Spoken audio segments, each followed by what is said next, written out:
He is one of the few artists who became legends in their own lifetimes. Pablo Picasso lived to see his success and enjoy wealth and celebrity from his amazing creative talents. Born in Malaga, Spain in 1881, Picasso is certainly one of the 20th century's most famous identities. Painter, sculptor, printmaker, ceramicist, and stage designer.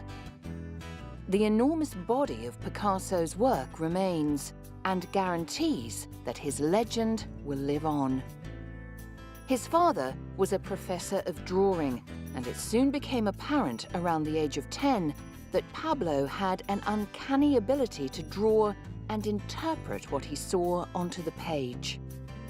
Although he attended art school, Picasso never completed any formal training, preferring to rely on his own skill and create works from what he saw and experienced around him in Barcelona and Madrid.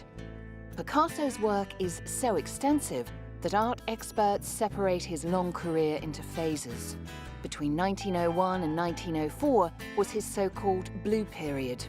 After traveling back and forth between Barcelona and Paris, Picasso made the move to the French capital permanently in 1904. The tones of the Blue Period were replaced by those of pottery, skin, and clay in the Rose Period of 1904 to 1906. Picasso's most famous contribution to modern art is the birth of Cubism. Critics and viewers often misunderstood early Cubist paintings because they were thought to be merely geometric art.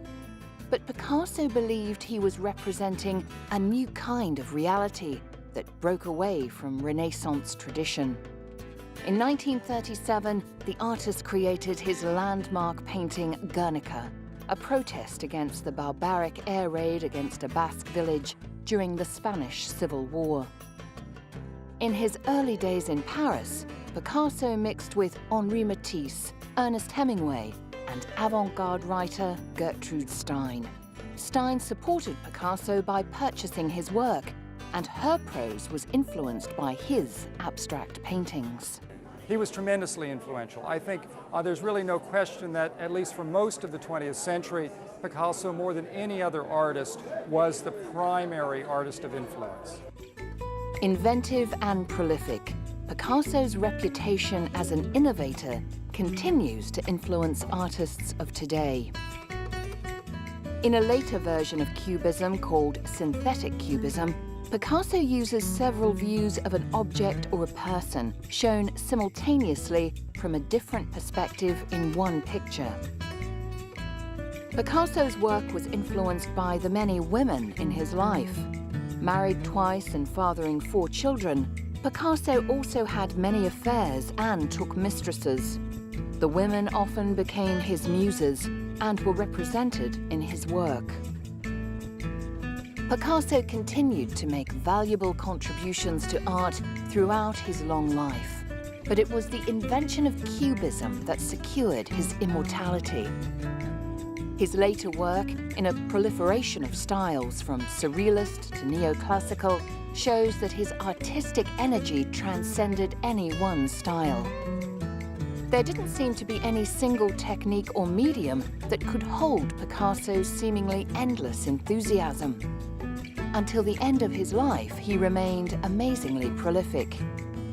Picasso died in 1973, aged 91. From starving artist to icon, Pablo Picasso's own life mirrors the story of modernism, with its struggles, inner conflicts, and ultimate triumph. No other artist is more associated with the term modern art than Pablo Picasso. For many, he is the greatest art genius of the 20th century.